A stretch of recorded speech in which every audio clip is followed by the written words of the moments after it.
Well, good evening. We'll let Tony off. He's working on this down here, so I'll try to lead the singing in his presence but absence.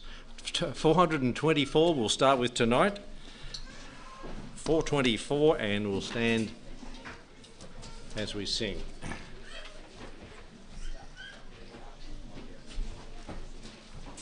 Send the light.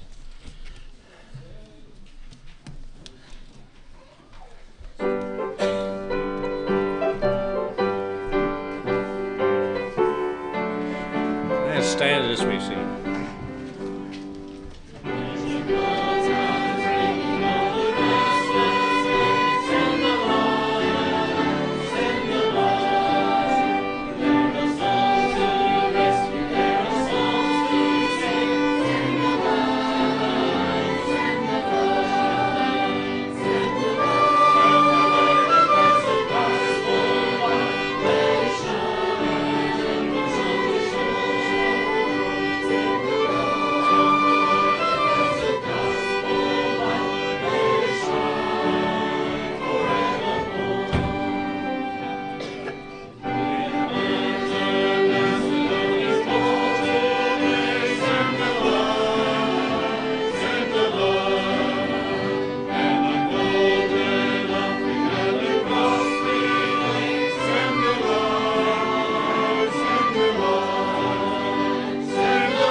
Sandra, could you mind opening prayer for us, please?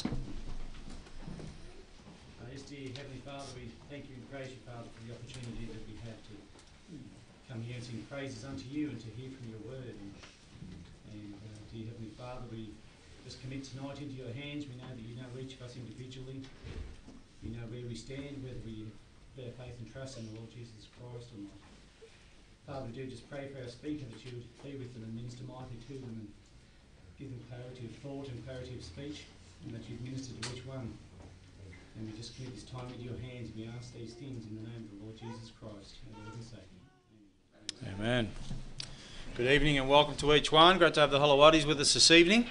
It's good to have those from Wagga and Mount Beauty as well. It's always a blessed time. The first weekend of the month, they come around real quick and enjoy the fellowship, and we're going to enjoy celebrating Mrs. Brunken's 90th birthday with some supper afterwards as well, so it should be a good night.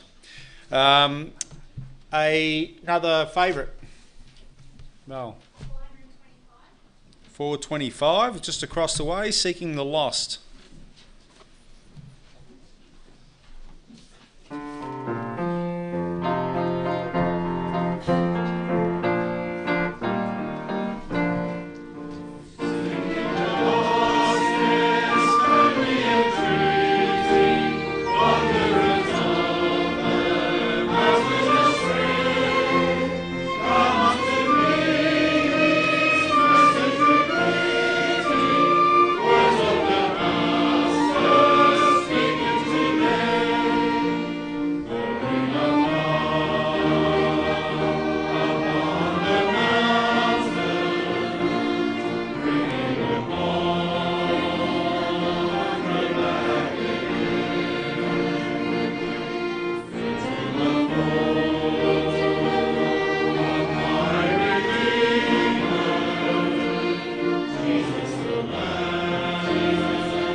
433.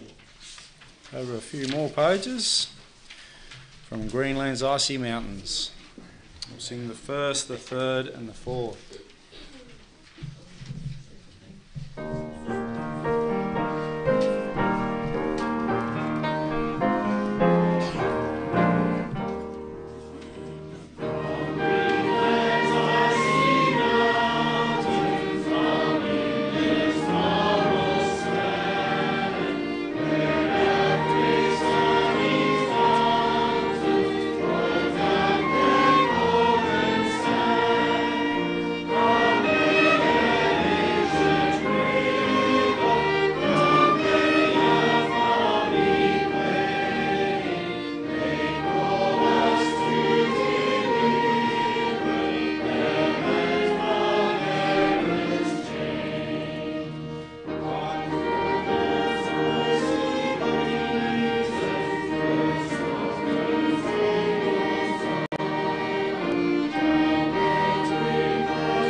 So now bring us the announcements.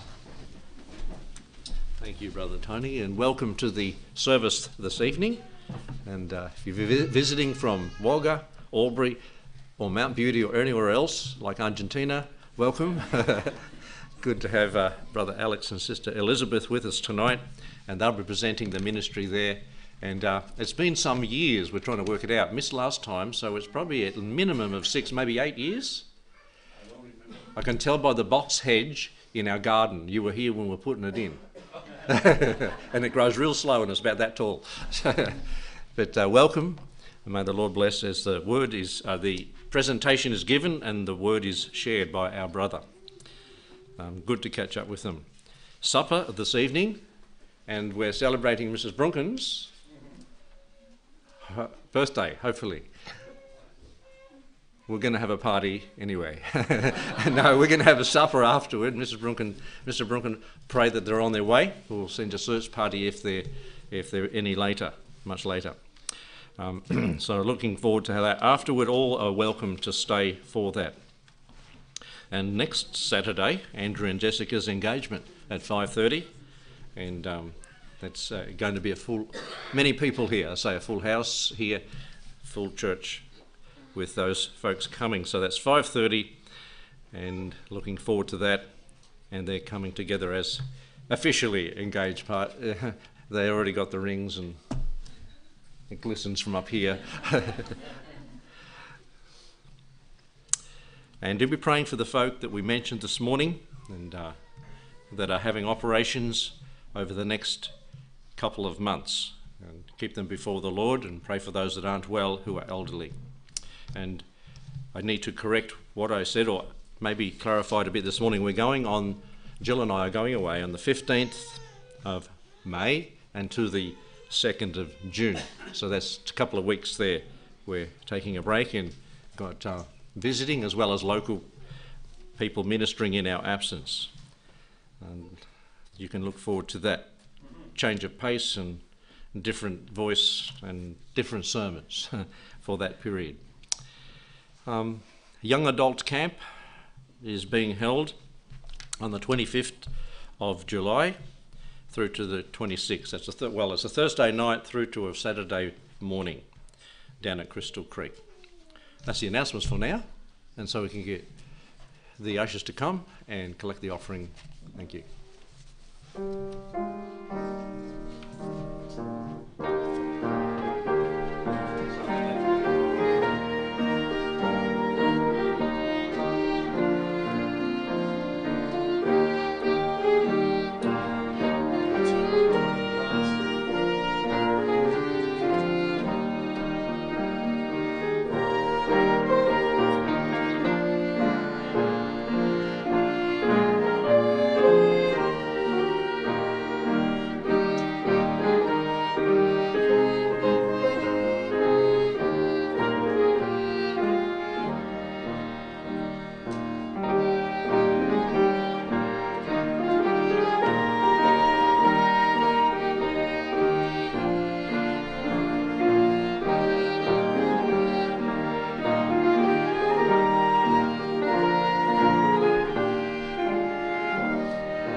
Evening again that we can come here tonight, Lord. We thank you and for our salvation that we can have through your Son, the Lord Jesus Christ, and for that price and what he paid on the cross for us, Lord, that we can have eternal life with you. And Lord, we just do pray now for these gifts that have been given, that Lord, your blessing on them, that the gospel would be spread here and abroad, Lord, in other countries and wherever you, Lord, see fit, Lord. And we just do pray that souls would come to know you through this. And we commit these things to you now in Jesus' name. Amen. Sing 422 from the hymnal together. 422. Sing the first, the second and the fourth.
For another favourite, Jonah.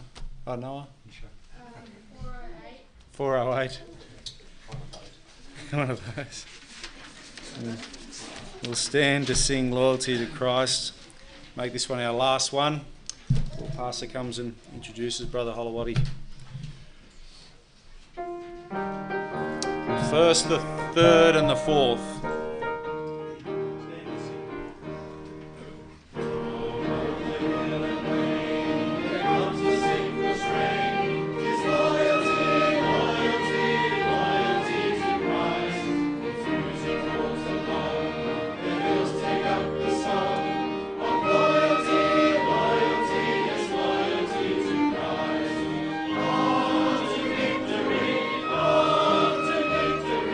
Rise on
Thank you. You may be seated.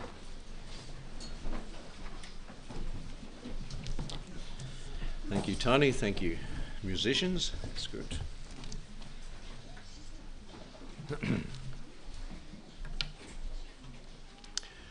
As we shared a few weeks ago, that some people are called early in the morning, some people mid-morning, some people midday, some people in the afternoon to ministry. And the Holowaties are called to ministry later in life, and he's still soldiering on at 72, you said. We can later give a man's age away. In Argentina, faithfully serving the Lord, have had physical challenges with health and that, but they're still serving the Lord there faithfully. And you might say, I think Alex Holowaty is a man whose grass doesn't grow under his feet. From prayer letters and things we receive of the ministry there, that the Lord uses him in many different ways there in ministry. So the Lord bless as you come and do the presentation first, I believe.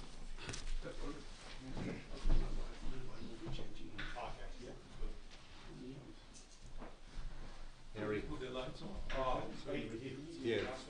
Do you want to have it? No, that's all right.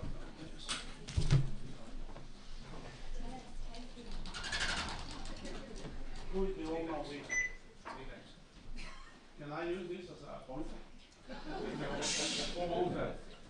That's one of them girls who's walking. Can I use it, girl? Just to point? I will look after.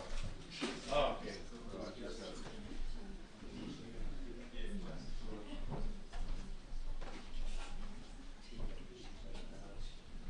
Good evening, everybody, and sorry that I didn't come for so long. I actually forgot when I was here last time.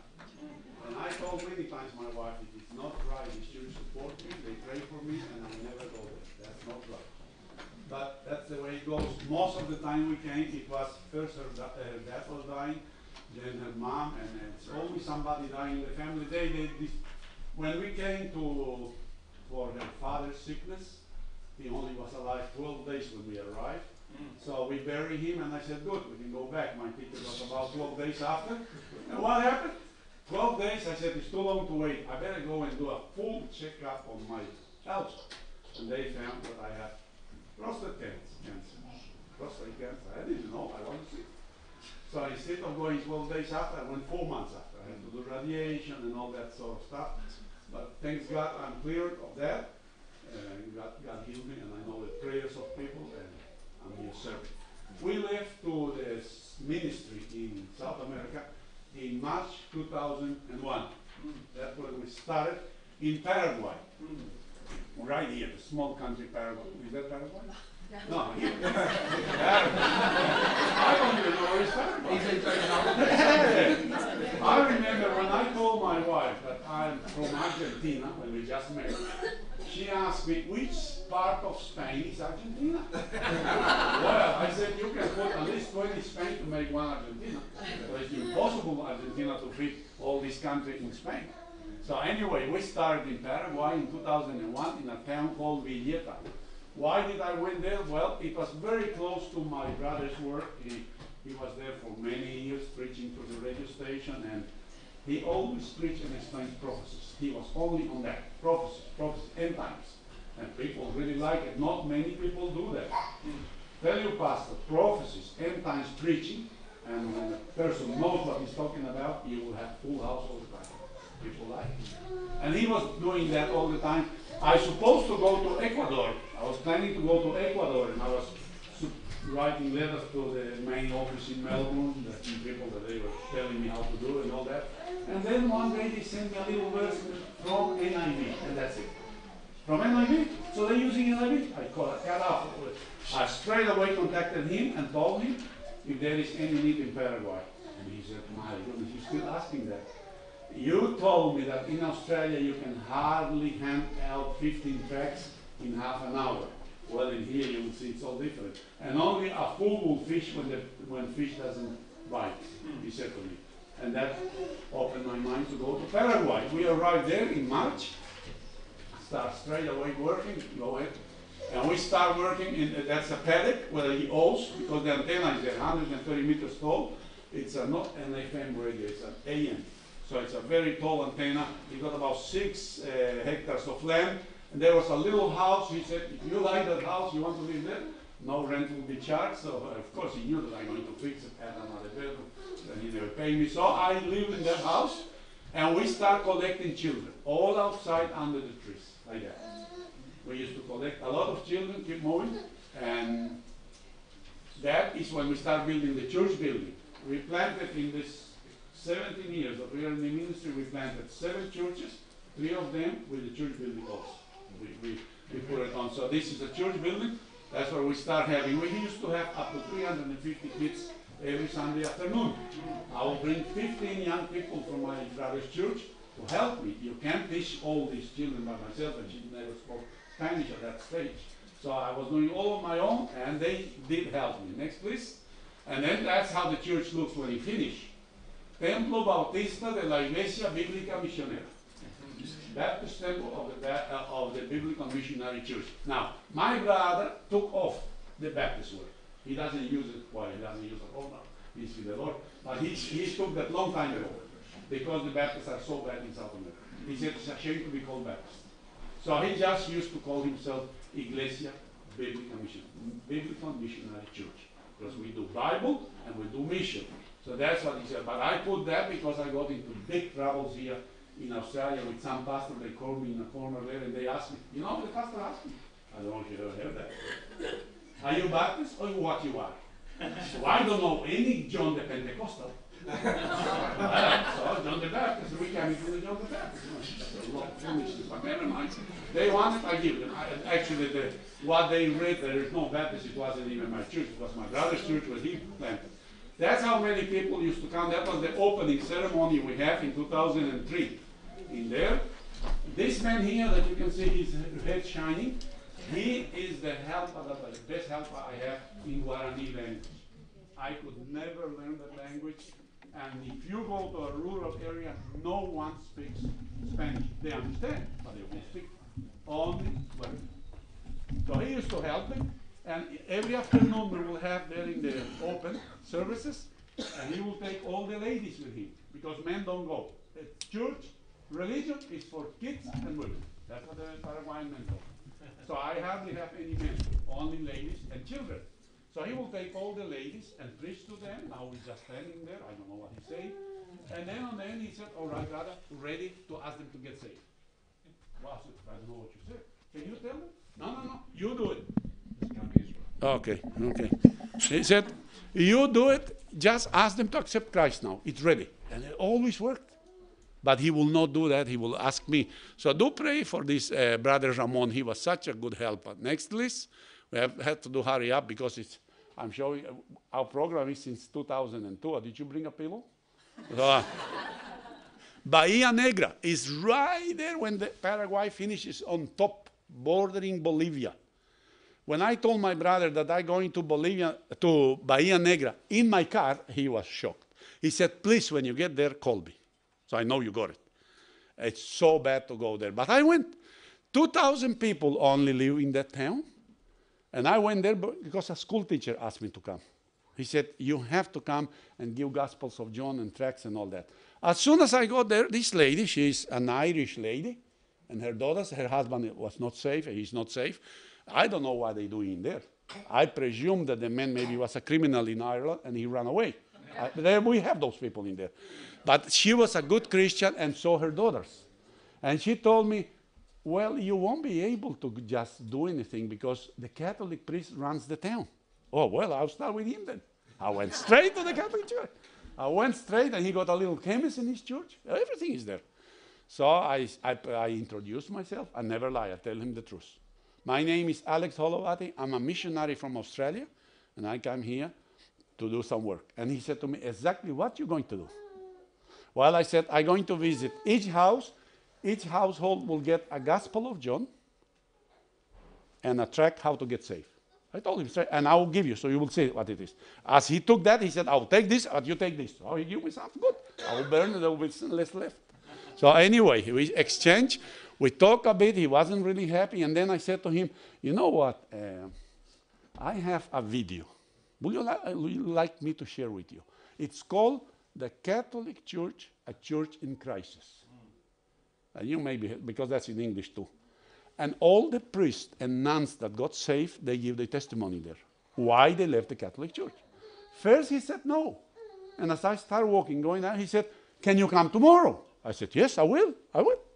Can I invite more people? Well, I said, maybe you should see it first. He said, no, you come. So, and he got about 20 or 30 ladies. They were there. He opened his church building, and it sits, and he put the video, and we watched. We watched the whole lot. And then he said that I make some trick, that it wasn't true, and he was really upset. But, did they got the message, those people? That was a good opportunity that he let me do it. Thanks. Okay, we better go hurry up a bit. Okay, this is a ministry in jail. All those prisoners here, Paraguayan youth group, the youth jail, many of them were criminals. They killed people. But the jail's director, they will allow us to come and do. And they, you know what they asked me? If we're going to get baptized, can you ask the director if we're going to the river? Can you imagine? No, we would just do it inside with a swimming pool. So that's where we baptize. Next, please. That's a jail in a rural area. Mostly they're stealing animals. Here's my brother Joseph. He's with the Lord for 1 year already. He's worked in Paraguay a lot. He helped us. And that church, once we form a church in here, they actually make a little building, the prisoners.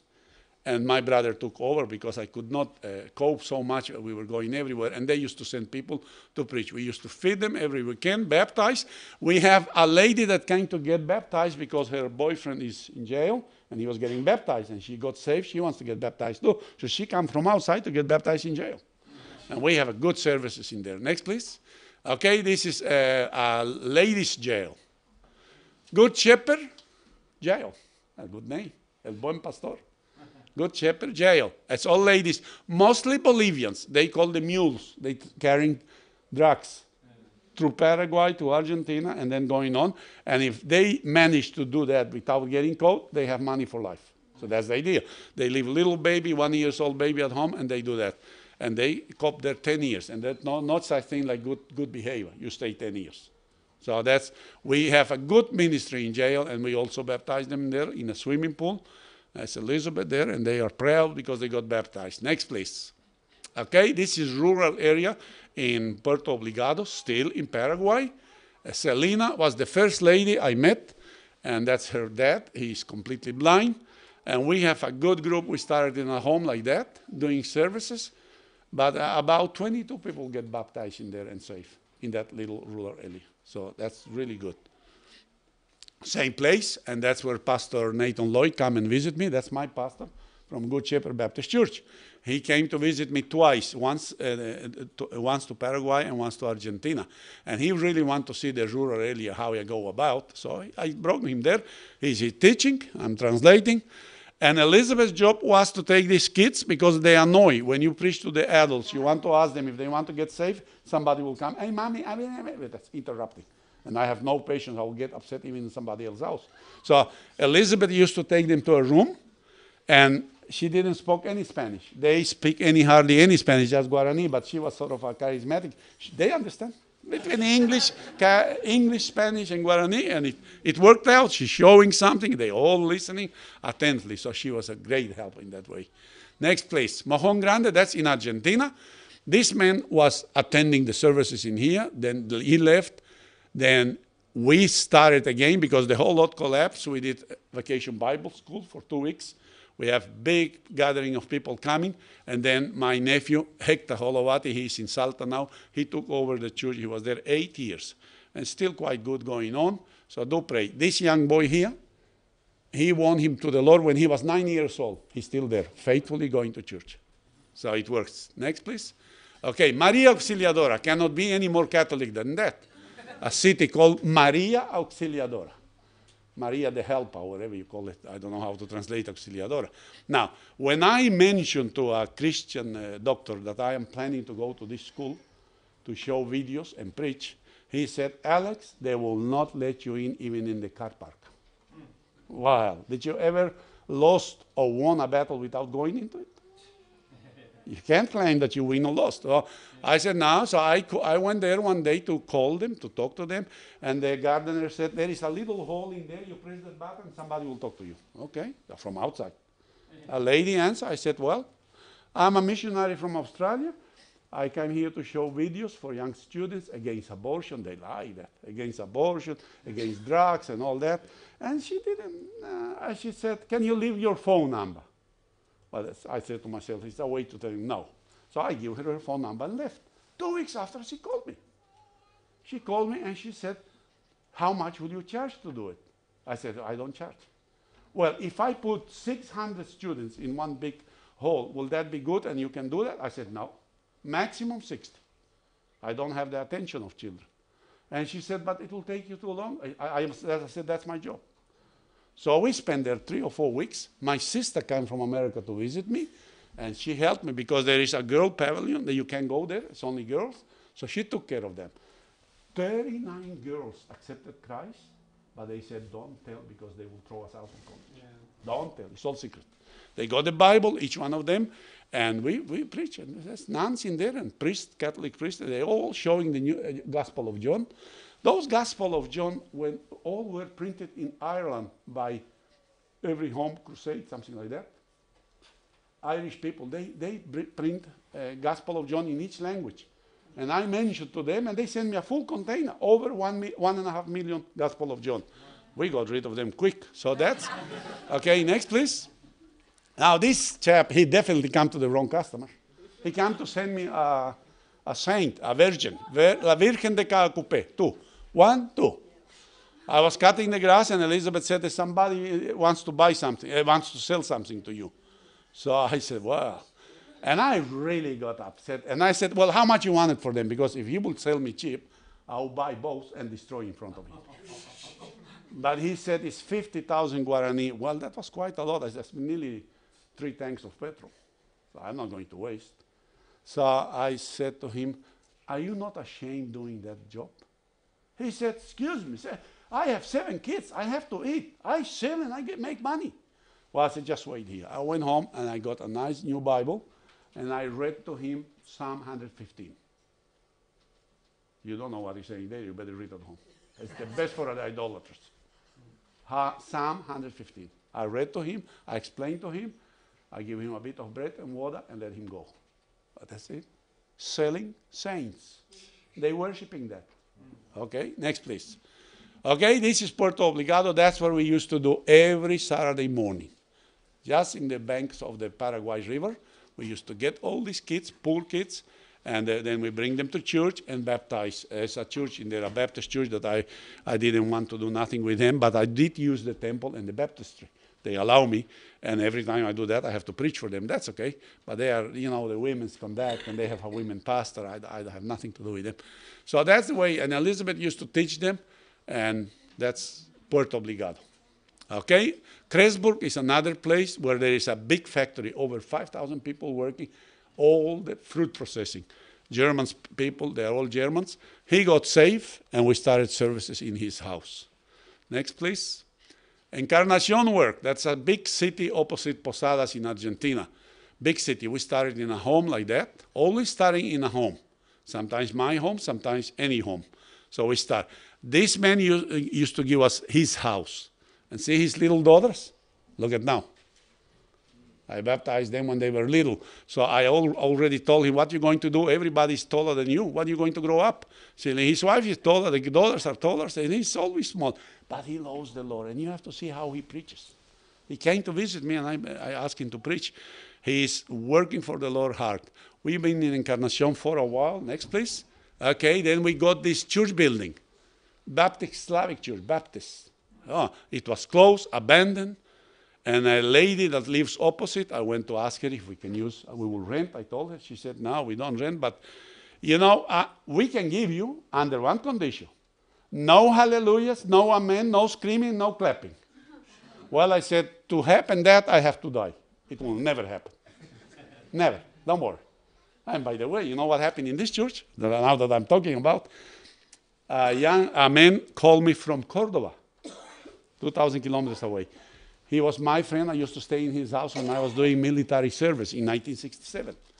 And he said, Alex, I heard that you're doing that you have a big church in Encarnacion. Can I come and look for it? Yes, he come. I'll have baptism next week. And he came. I told her, it's a small man. He got a cold curly hair like that. And I describe it. He was all bald, no hair. So we didn't recognize each other nearly 50 years. So anyway, he came. And as I went to change myself and the people to get baptized, he asked me, can I teach a song in the meantime? Oh, I said, yeah, go for it. As soon as I went there, they start clapping. Did I come running? Whoo! I needed the door. I stopped straight away. I said, no, we don't do that in here. I apologized because I never told him. No clapping here. But he said it's to take the rhythm. I said, no, I don't need it. We sing, we have a machine, have music. So you have to do it straight away, otherwise you can't stop after. Straight away. Next, please. Okay, this is a day when they have festivities of the holies, virgins everywhere, and that's where you go and give tracts. Take some young people with you and start giving tracts. Nobody throws you out. It's freedom. You can do it. That some will reject in every 100 you will get 5 rejections. That's not bad. Yeah. Next, please. This girl and her sister, they were listening to a radio, Christian radio, preaching in Posadas by a pastor, I know him, and the mother forbid them because she was Catholic Orthodox, no other religion. And they complained. They rang to the radio station, and the man said, well, I'll send you somebody. He sent me. So I went there. I went to her house. She spoke Ukrainian. I speak Ukrainian.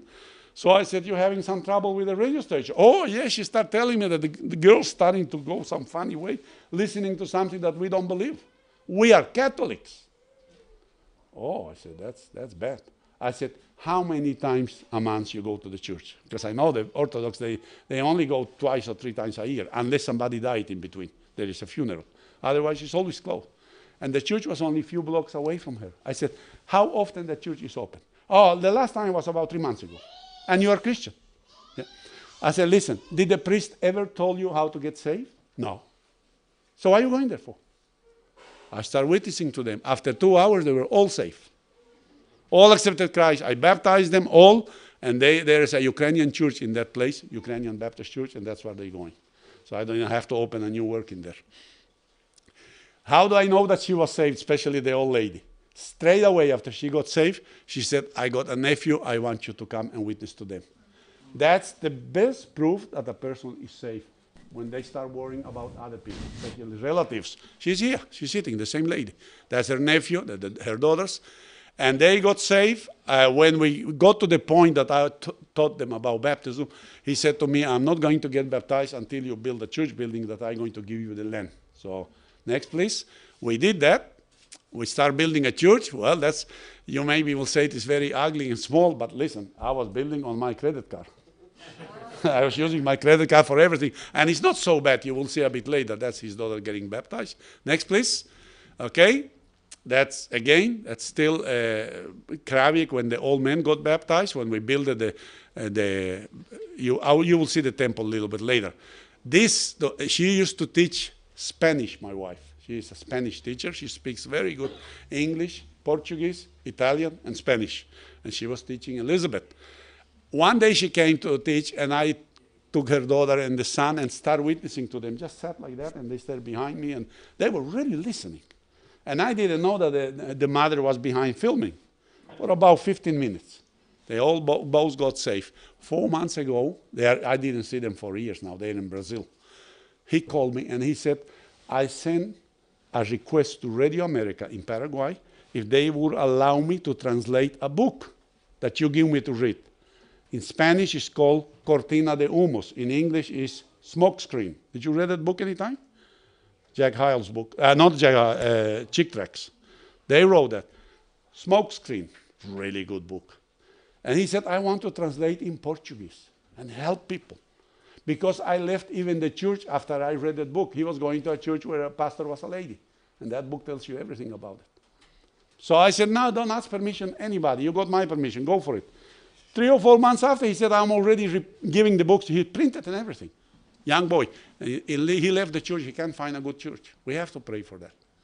But he is safe and sound and Christian. That's how the church looks now, see? But I tell you what, this part, I built it with my money. In the back, there is a same size of building going backward, but this is the man, the only rich man that I brought to the Lord in 18 years. Very hard to get rich men. And why didn't I get him before? Because he built that in no time. I don't have to pay. He fixed that few things he didn't like it. He changed the whole lot because he got the money. And I never have to pull my credit card again when he got saved. So pastor, it's good to have some rich people in the congregation. It's not bad.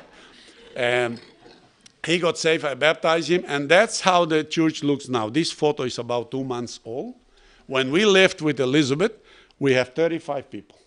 Look at now. The reason why so many people. Local pastor. Not a guru from Australia. Local pastor. He speaks the language, both Guarani and Spanish, and they love him. And that's what it is. Here and there, I will come and preach. I'm here standing. They invited me to preach, visit some people that they are a bit hard for him. He doesn't know how to treat them. So I go there and help him, and we work. And he's in charge of the church now. He put an antenna 130 meters tall. The government told him up to 50 meters. And they said, is that 50 meters? Well, definitely there is 50 meters, he said. It's a bit more, but 50 meters are there. It's 100 and something he fixed it. And he is retransmitting Radio America, my brother's radio, 24 hours a day without any cost for us, for no one. Because he said the radio was the first guide him to the Lord. Okay, next please. Okay, I better hurry up. Now this one, she's Argentinian. I knew her, but the day she came to see me, I didn't recognize her. And he's a Paraguayan lawyer, solicitor. Now, she saw this sign when she was traveling in the bus with him, and she said, some of the Holowaties have to be there because they only put biblical missionary. So next Sunday, she comes there. Oh, she got a lot of paint on her, makeup, you call it. And I didn't recognize her. And she came really trembling and crying. Alex, I need to speak to you. I need to speak to you. I said, what's happening? I'm sinning. I'm committing sins. Well, stop. Stop, I said. What can I do? Just stop. No, it's not like that. No. I got with him. He's my boyfriend. We were ready to get married. We have the papers done and all that. And we have the cakes and, you name it. And when my father found out, because she is German, that he's not German, he said, no, you're not married a Negro. He's not Negro. He got green eyes. Doesn't look Negro to me. And she said no. So she left home. She ran away with him. So that was the sin. And she said, Alex, will you marry us so I can start sleeping again? I said, no. I don't marry unequal yokes. I have to speak to him first. So I went to his house the same afternoon. He was accepting everything. So I said, hey, listen, brother. You're accepting everything because you want me to marry you. But he said, no. My brother is a Pentecostal pastor. He spoke to me a lot. But you bring the message a bit different. I understand better. So he accepted Christ. I baptized them. When the mother found out, his mother, they got 7 sons and 1 daughter. Super Catholics. She just hate anybody come and interfere with them. So she told me, you already ruined my son. Don't you ever talk to my daughter. 2 weeks after she got saved with her husband. Just because she told me that. I went for them and brought them to church. And they got saved and they're still strong for the Lord right now. Next, please. Okay, that's when my brother Kevin Carroll come to Paraguay. He makes a lot of noise. And it was funny because when he came, we sort of have the same character. So it's coming sparks sometimes. And first of all, he came and he said, well, brother, what are we going to do tomorrow? He come to work. I said, we're going to visit some school. Did you have some program? No. What do you mean no? No, I don't. If I go and arrange something and the parents find out that somebody's coming to teach them and they are not Catholic, it all will be canceled. So how are we going to do it? I said, don't worry, you come. How many schools you wanted? 4. I said, 2 in the morning, 2 in the afternoon. No problem. So in the morning, early in the morning, we went to a school, big school. I went to the principal office. I told them who I am. And the only question was like always, how much you charge? I said, we don't charge. When can you start? Right now. So Kevin, I said, start pulling your bags. And we have over 600 children. And he didn't want to do the second one. He was too tired. I said, now we're going to do another one right now. In the afternoon, I forgive him. Only 1 school. But we did 3. But he is good. He is excellent on this sort of work. I really like him. This teacher, school teacher, she got saved and she asked me for a Bible. I didn't have, so I brought her here and handing her now the Bible in that school. Next, please. Okay? This was in Peru. My son supports Gilbert Enger's son in Peru, and he visits him, but my son doesn't speak Spanish. So he said, can we meet in Buenos Aires and you come with me to Lima, Peru? I'll pay you the ticket. Just come with me. So we went. Now, pay attention to this, because especially young people. We were climbing somewhere. He was taking us to a waterfall in the Andes. We're going up and up and up. And so every 30, 40 meters, you have this little seat, little roof to rest. Now, we were passing by, and I could see about 15 people in here. You don't see them, because as soon as I start preaching, they walk out. So, well, I just stop and I ask a question. I presume you are all Spanish speaking. Yes, sir. Yes, sir. Yes, sir. Okay. And I also presume you are Catholics. Yes, we are Catholics. Good. Did the priest ever tell you how can you get saved and be sure that you're going to heaven? No? And this lady raised her hand. Can you tell me? Look, I never have to bring the benches. I never have to invite people. They all there sitting. Don't miss this opportunity. Never. They could have told me, that's none of your business, when I asked them if they all speak Spanish. Well, if they tell me that's not of your business, I'll just continue walking. But they asked me to speak. I spoke for 15 minutes. 4 of them accepted Christ, and I could just not believe it. So I told this lady, they were all tourists from Spain, from other country, you ask this man where he lives, and you come to his house, and I'll give you a Bible. And Sunday morning, they came to get the Bibles.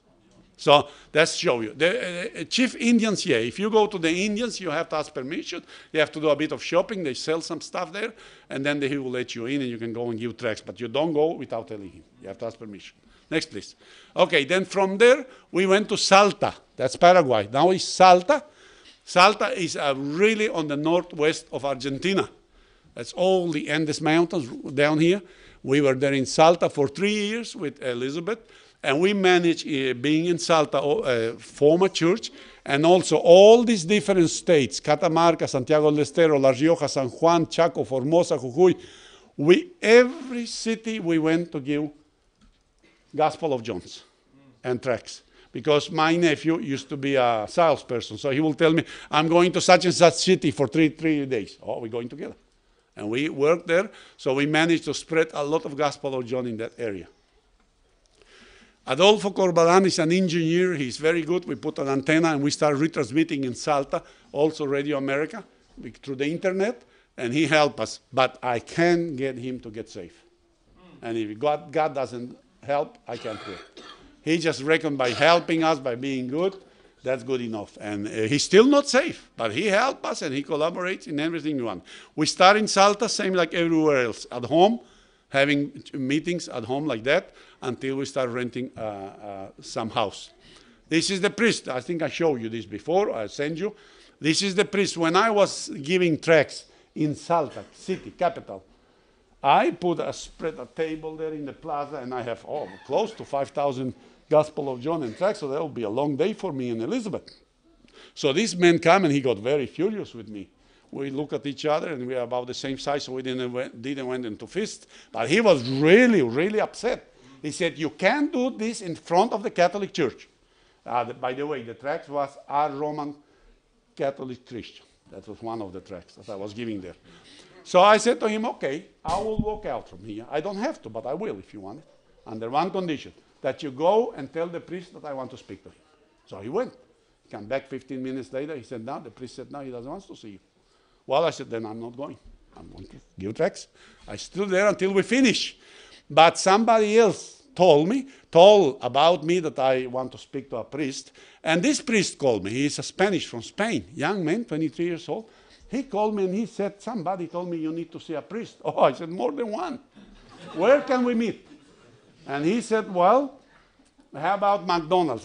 In a city that has nearly 3 million people and there is only one McDonald's, how are you going to find it? I said, no, McDonald's. You come to my house and Elizabeth will prepare nice dinner and we will talk. Lunchtime.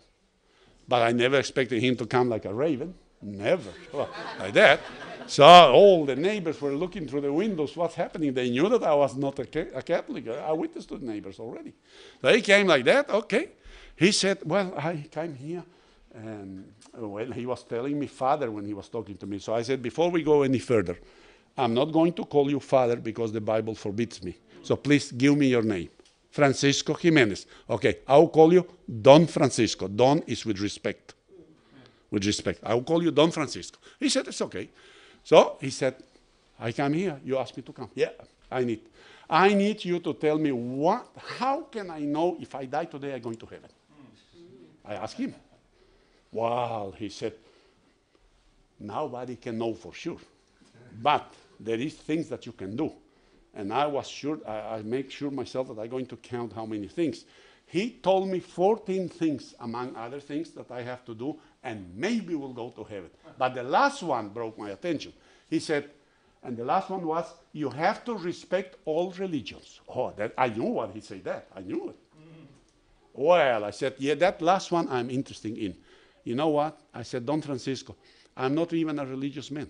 I don't believe in any religion. If you ask me which is the best religion, I will tell you, not mine. Yeah. So I said, I don't know. I said, what you talking about religion? I said, you know what? Show me in the Bible where it says that, and I'm with you. Well, he said, apart from the Bible, we have dogmas. Well, I said, I don't believe in dogmas. I only believe in... And I said, look, Don Francisco, you told me, and I counted, 14 things to get to heaven. 14. Do you know what means consumado es? It is done. Do you know what that means? He said, yes. Well, if Jesus did everything, consumado es, he finished. Why do I have to do 14 things and maybe I'll go to heaven?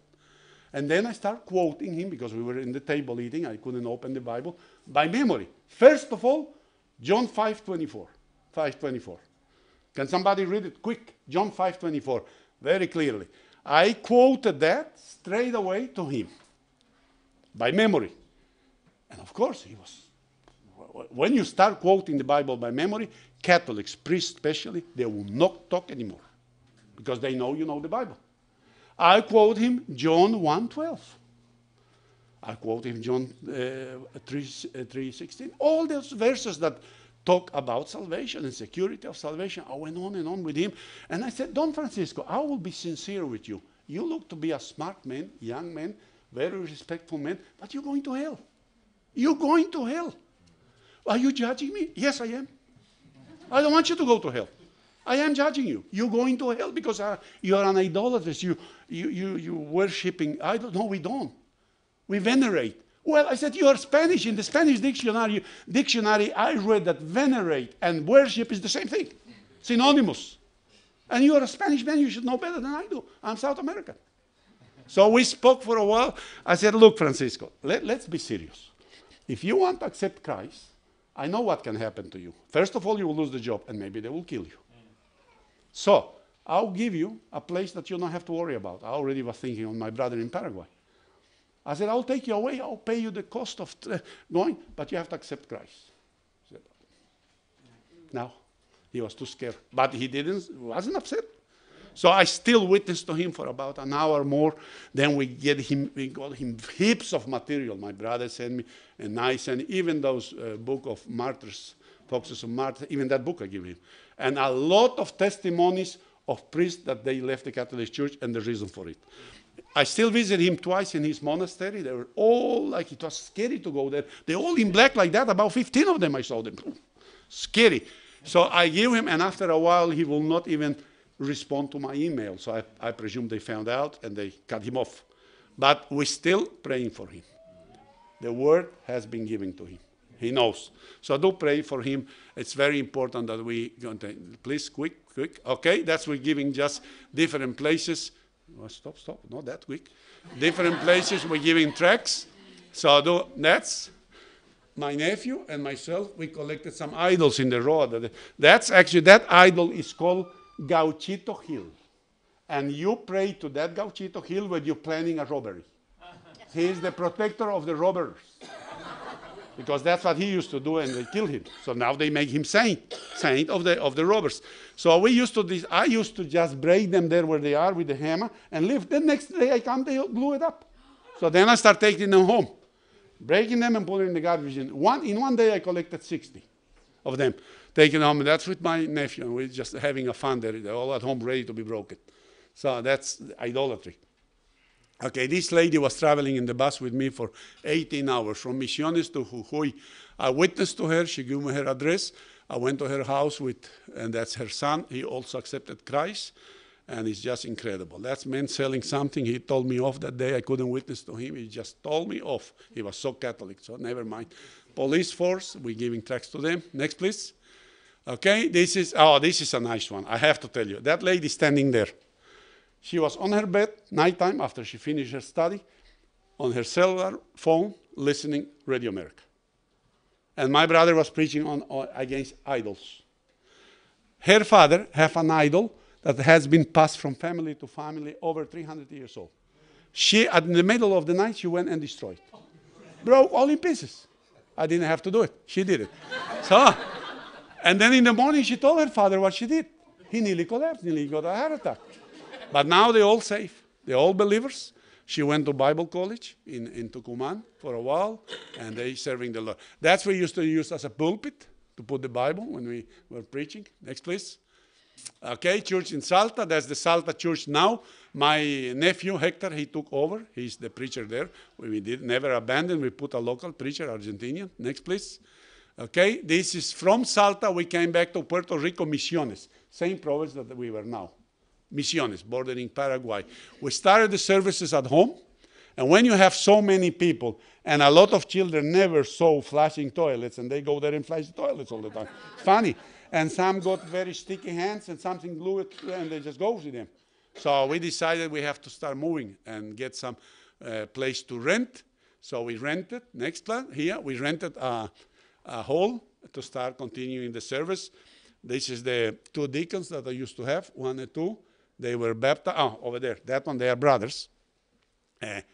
This man here, when he heard first time the Radio America, because he was with Jehovah's Witnesses, they were training him for 12 years.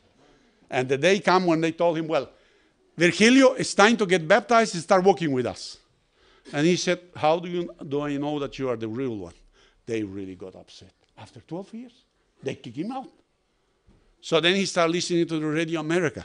He wants to catch a bus to Paraguay, sleep in the plaza, then ask where is Radio America to talk to my brother all about how to getting safe.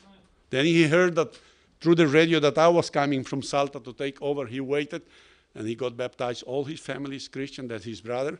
And we're serving the Lord right now. That's the building we bought to have our church building, just our church building. 120,000 pesos, which is about, in that time, $50,000 American. So we bought that and keep going. It started changing. After a while, we have baptism. We used to do baptism in the river, and using that hall, we rented for a day.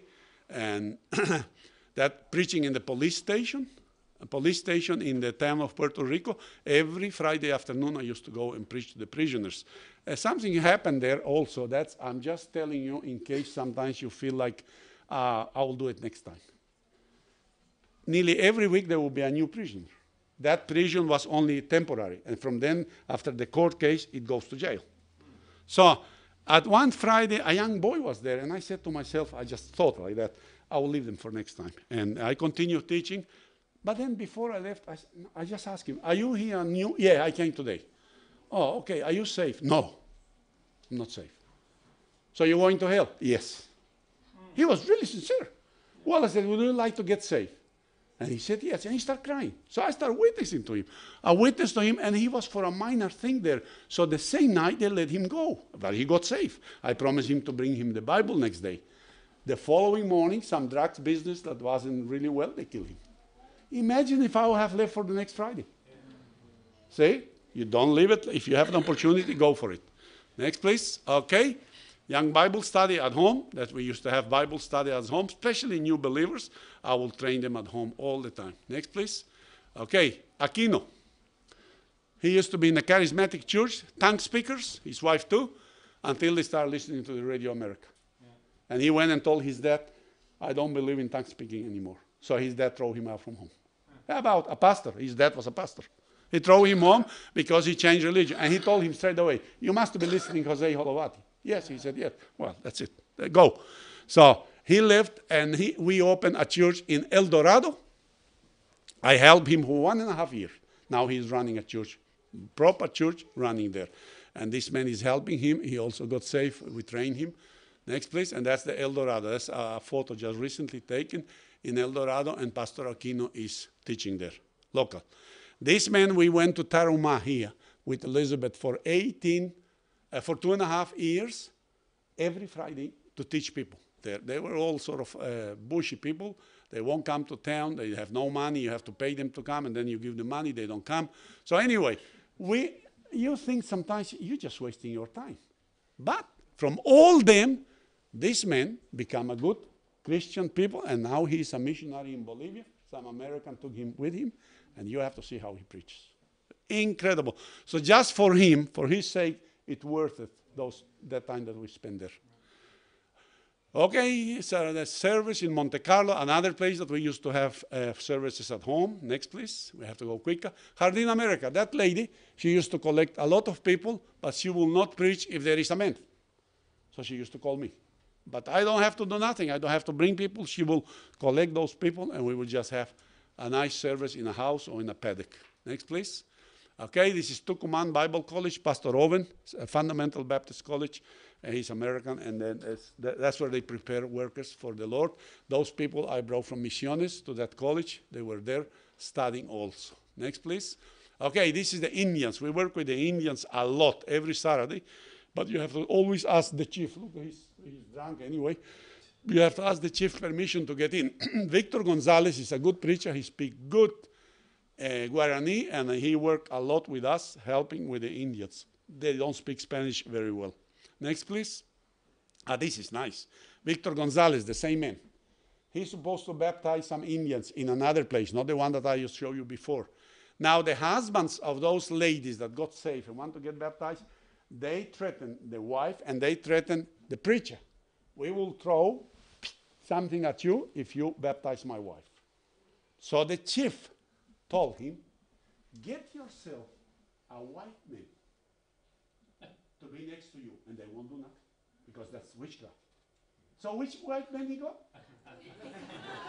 Yeah. And nobody did nothing. He baptized them, and he preached, and everything. We risked it a bit, because I said, well, I saw some people there behind the bushes, but they never did nothing. He said, if you bring a white man, they will do nothing. Don't worry. Okay? That happened. Okay, this is the church building that I bought. You remember I showed you the ugly one? That's how it looks now. All fixed. We added all this for Sunday school, the back part, all that. We did a platform. And that's where Pastor Lloyd again came to visit me when we dedicated the building. He came to us and visit, and I appreciate Pastor Lloyd that he always did when I asked him. Continue. Okay. Here is Kevin Carroll. Again, when he came just recently, we went to Paraguay. The Pope just was there, and a lady came to me, a young lady about 18 years old. She said, excuse me, what is your opinion on the Pope? I didn't know if she was against or with him.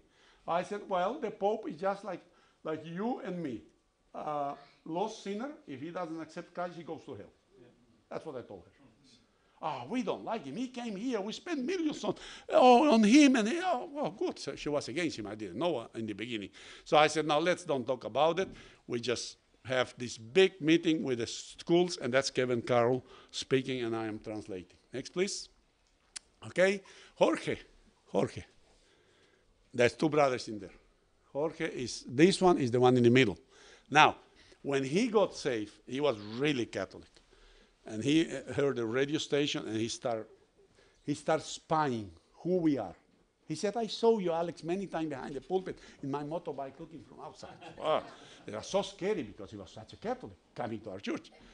But then I said, when he came and he got saved, I said to him, I want to visit your parents. He said, no, he will shoot you. Dad will shoot you. And if you do ever met my father, don't ever tell him that you know me. Lest that he was baptized. And he still doesn't know that he was baptized. That's 5 years ago. So anyway, now I said, nah, I have to see your dad. I will visit him. Well, but don't say nothing about me. So I asked another man that went to school with his dad, can you show me how to get to that farm, how you get there? Because his son doesn't want to show him. He's so scared. Oh, he said, Alex, if I be you, I wouldn't go. He's crazy. He may take the gun and start shooting you. I said, nah. So I went anyway. I went with Elizabeth. It was siesta time. We waited, and then I can see a man looking. So I just waved my hand, and I said, excuse me, sorry, I come without telling you. I was just treated on prostate cancer, and I'm looking products from the farm, and I can see you have watermelons here. Oh, come in. Plant, money. I'll buy something. So anyway, but then we sat, and because he warned me, he said, don't say your name, because they spy in the radio I'm listening. I was like, oh, what? So I said, well, he asked me, I can lie. So 5 minutes after we talking, he said, what is your name? Oh, Alex. Oh, and surname?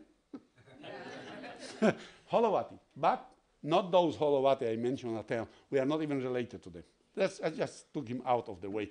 So he already was sort of suspicious. And then I said, do you have children? I already baptized them too, and I'm still asking. Do you have children? And he said, yeah, I have 3 sons, 1 daughter. And 1 son that's the middle one. I said, why? What's wrong with him? No, he changed religion. I said, what do you mean change religion? And then his wife interrupted me. She said, what means that he always talking about you have to receive Christ? What is that? So I said, good, I will explain to you. When I explained that, they knew it exactly who I was. So he finished the conversation, and I said, look, do you have a Bible? He said, well, there is some Catholic Bible, but I can't see. No problem. I'll bring you a Bible with big letters and reading glasses. You better do it if you do that, because I want to come back again. So that's why I came 2 weeks after, and the father was there and the 2 boys, and we took a photo. So they're still very strong in the Lord. Pray for Jorge. Jorge have a good job. He's helping me with some new couples. Continue. Okay, that's another big service in Paraguay. The pastor was helping his father that was sick, so he asked me to come and preach and baptize just recently, a month ago or so. Okay, this is the family, Bigalki family. Okay, father, mother, 3 sons, and then they married. 1 is married already. So he rang me one day. It's about 3 or 4 years ago, and he said that he's listening to the Radio America, and we are not sure. He said, I think I am saved, but I don't know that and Mom, because we are from the Congregational Church. We were never baptized the way we should. Can you come and help us? So I went.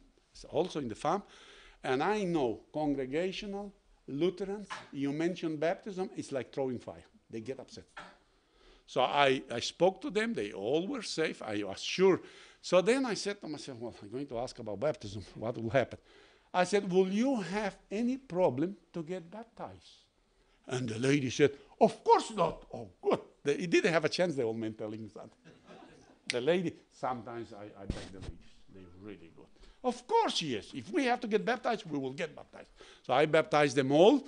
They finished. They were studying in the seminary with me. Now he's in charge of the church in Oberá, and his brother preaches too. His other brother is nothing. He asked me, don't ever ask me even to pray. I just can't do it. Reading the Bible in front. So, but he greets people. He got some other things to do. So, but the 2 other ones, they really help. The old man also, he won't put the tie. He only put once in his wedding day. So that's okay. And that's the new daughter-in-law. Next, please. Okay, that's where they're getting baptized, the boys. Another baptism. That's where the old man got baptized with his wife. Next, please. That's first meeting in Oberá, the church that we left now. First meeting in a house. Well, we didn't last too long in there, because I used to ask the lady of the house, can you take the telephone off the hook? I'm preaching, the phone rings. Hello, I say, yeah. So I lasted 6 weeks, and I said, no, we're going out, because you won't obey. You can run somebody else's house. So we left the house, and we rented this hall.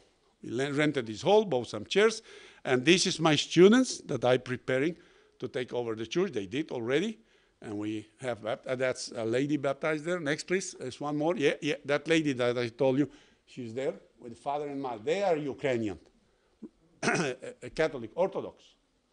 So I went to see them. It's a sad story. First of all, I didn't know that he was completely analphabet. He cannot read Ukrainian, he cannot read Spanish. So he doesn't know anything. When I start witnessing to them, when I finish all about Nicodemus, I will ask him to receive Christ, and he will say, what is that business, accepting Christ? Like, he didn't understand a word what I said. So I said to myself, I must go too fast.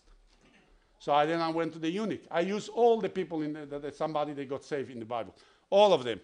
One day she told his wife, she said, you better explain to my husband very well all this business, because he was in coma for 34 days. He's very sick man, blah, blah, blah. And I said, excuse me, lady, how do you know that you're not going to die first and go to hell? Oh, I don't want that. You better explain to me that. So I explained. That day was open. They both accepted Christ. 2 weeks after, we buried her. She got a stroke and gone. And he's still alive. Now, right now, he's in intensive care. But they got safe. The daughter is baptized. They are not, but they're safe. Next, that's what I'm teaching them. See? I'm teaching them. I used to come every day and teach them from the Bible. Slowly, so they will understand. Next, please. Okay, this is the radio station we're doing in Oberan now. We put the antennas. Look, I will never do that. I was scared to look. On top of the antenna, open the... But that's what it is. We're just building an antenna. We're going to retransmit. Actually, this week it will start going on. Okay, that's again last baptism service we have before we left to come here in the church. We baptized 6 people. They are there with the certificates. 2 couples. I will finish here. Brothers, and they are sisters. They married. And he sent me a message in my mobile phone. A message. My name is such and such. We are Catholics, but we heard the radio station. Again, the radio station. And we want to know more about this. So we went to visit them on a Saturday morning with Elizabeth. They both got saved, the couple. I baptized them. And now Jorge, that man that doesn't want me to tell his father nothing about it, he's in charge of training them. Isn't that good? You get somebody saved, you teach him, and then he can teach. And that's how it is. They are the leaders. And okay, that's finished now? Yeah. Oh, this is the house where I grew up. That's my house in Argentina. And that's the church where I grew up, where baptized me there and all that. I just said, maybe you want to see. Still standing. It's exactly 72 years old. Because in my mother's belly, I was in the old house. When I was born, was this one. So, that's it. Okay, that's it. You still want me to preach? A bit of time? No? No? Oh. You preach. Oh, it's up to you. Oh, yeah, I preach, but I don't know. It's up to you. 10 minutes? Okay, 10 minutes. Yeah, we'll go quick. I just have a little challenge that I want. And this up, how do you do this up?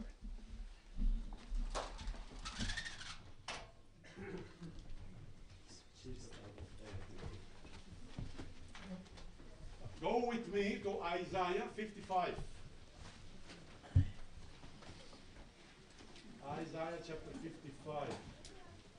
I just want to, I was told, when I did the presentation the way I did now, I was challenged by a certain pastor one day. Do you really think that giving tracts, that works? What happens if somebody tells you that? Will you be happy? Like what I was doing, it wasn't right. You have to win souls somehow differently. Well, there is many ways, but one of them, I found it out, is giving tracts. Why? Open Isaiah chapter 55, verse 11, verse 10. For as the rain come down and the snow from heaven, and returneth not thither, but watereth the earth, and maketh it bring forth and bud, that it may give seed to the sower and bread to the eater. Listen carefully now. So shall my word be that goeth forth out of my mouth. It shall not return unto me void, but it shall accomplish that which please, and it shall prosper in the thing wherein I sent it. God. My job is to hand out a tract. If there is a chance to talk to a person, I will talk. If not, I just give you the tract. The word of God is there, especially chick tracts. Every chick tract has the plan of salvation. It's very important to give that, not to be scared. Or a pastor asked me, he reckoned that that's not enough. Well, I wish more people go around giving tracts. We don't do door knocking in Argentina. You can't do door knocking, it's illegal. You do like that from the street. And as soon as somebody puts the head out, you said, I'm not a Jehovah's Witness, because that's another no. So when you said not Jehovah's Witness, they usually come. And then you give tracts. Or you go to the markets, or you go to the college. When children coming out from school, nobody tells you that, you can give it. And they all want it before you run out. They're all pushing to get some. That's the word of God. You didn't speak to them, but the word of God is there, and it will accomplish what God wants to do. Why I'm telling that? Young people, I'm sure that you're going around, you're going maybe to sport grounds, wherever, you can always take tracts and give it to somebody. Don't be scared. Give tracts. Witness, whichever way you can. Witness, don't be scared. We don't have much time. The Lord is coming for his church very soon. We can see what's happening in the world. What are we doing for the Lord? Maybe somebody here tonight that never make a decision for the Lord. It's easy to know if you are safe or not. It's easy. If you don't know if you are safe, you are not safe. According to John 5:24. You can know. So if you don't know, you may be not safe. You should sort out with the Lord as soon as possible. Don't wait. That lady was worried about her husband. But she went nearly a year ago. 2 weeks after she said that, she's gone. She didn't know she's going to die. She didn't look sick to me. She was always there helping her husband. And the Lord took her. So it's important for us not only to witness, to talk, but also handing out tracts, Gospel of John, and that's the Word of God. Thank you, Pastor. I'm not going to take any more time. I was a bit too long in the presentation. Sorry about it, but it's too many years past. Okay. It was 18 years in half an hour, 3/4 an hour. Thank you, Brother Alex, for the word shared and the challenge given for us to do and pass out. Let's turn to 436. 436.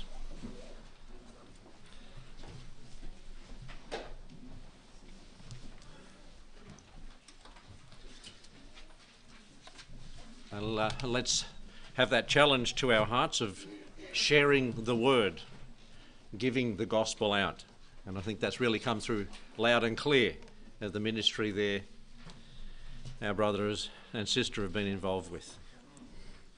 Let's stand to sing. Thank you.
God's spoken to your heart tonight and you want to go out and give some tracts out, myself or John will give you an area and we'll give you the tracts.